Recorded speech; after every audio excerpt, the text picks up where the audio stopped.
Hello viewers of Modern Worldwide Production. This is another episode of Within the Talk.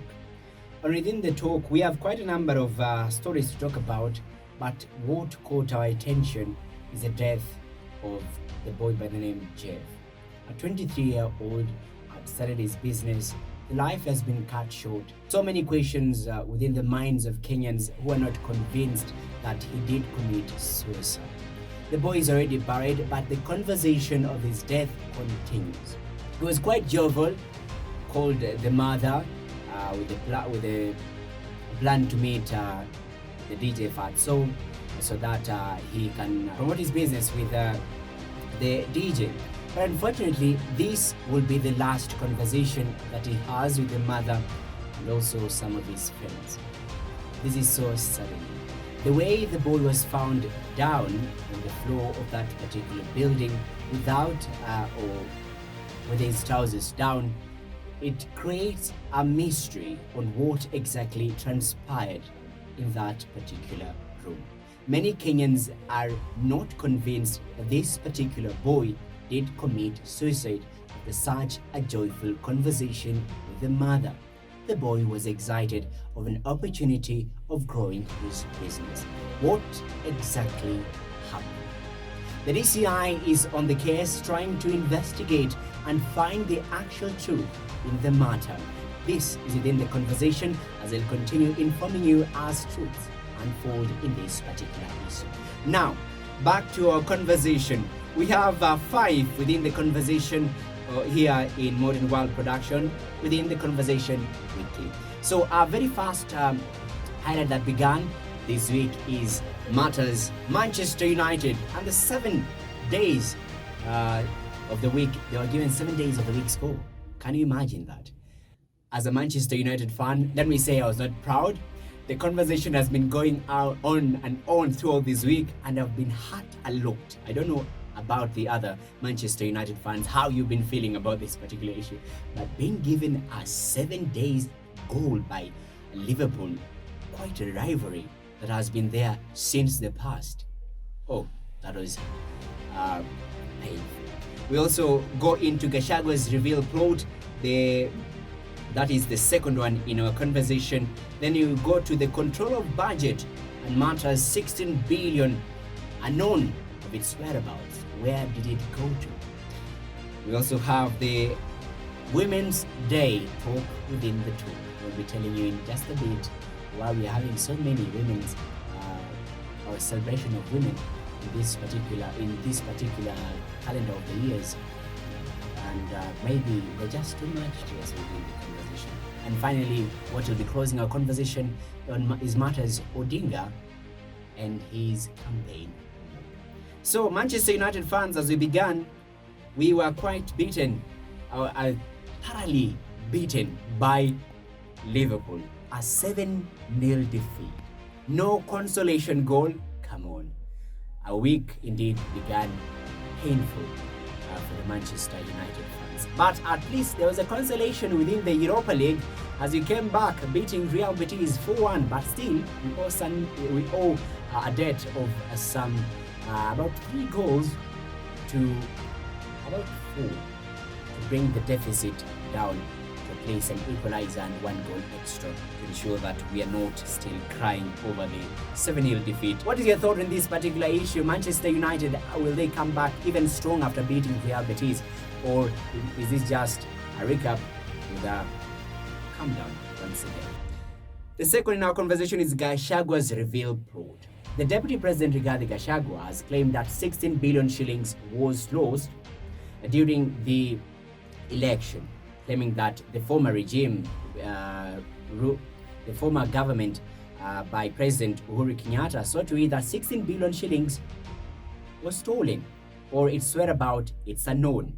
Surprisingly, the Treasury, being led by the Courier Attorney, or the former treasurer, has claimed that 1.5 billion shillings was allocated after 2 days of the Supreme Court ruling that indeed the Kenya Kwanza as win is legit and therefore they can go on with the swearing in. 1.5 billion shillings was allocated towards the deputy president's wife office, and According to the expenditure that was given, 300 million shillings was to be used on motor vehicles, 500 other opening expenses, and 40 million foreign, I think, trips or something.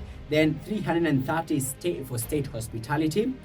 Then 70 million for maintenance, 50 million for refurbishing over buildings. Then 50 million purchase of household items and fittings. So who is fooling who?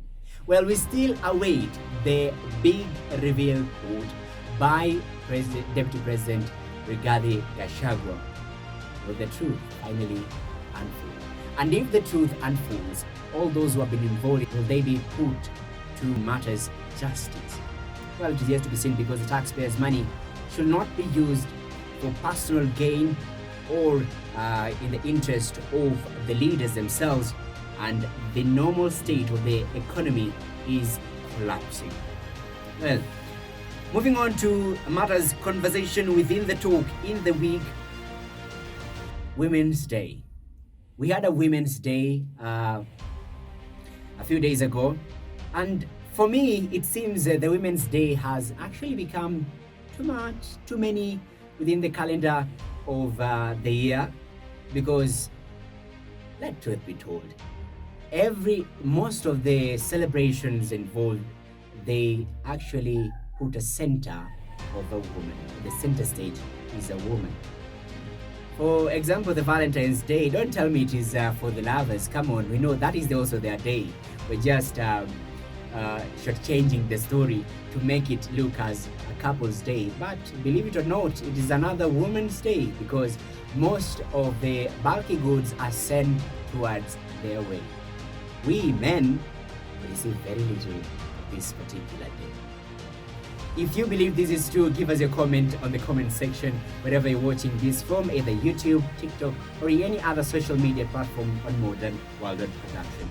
Is the calendar filled with many days that do recognize a woman, or am I just dreaming? Then we go to a very important matter, politics, because this is what is shaping the nation.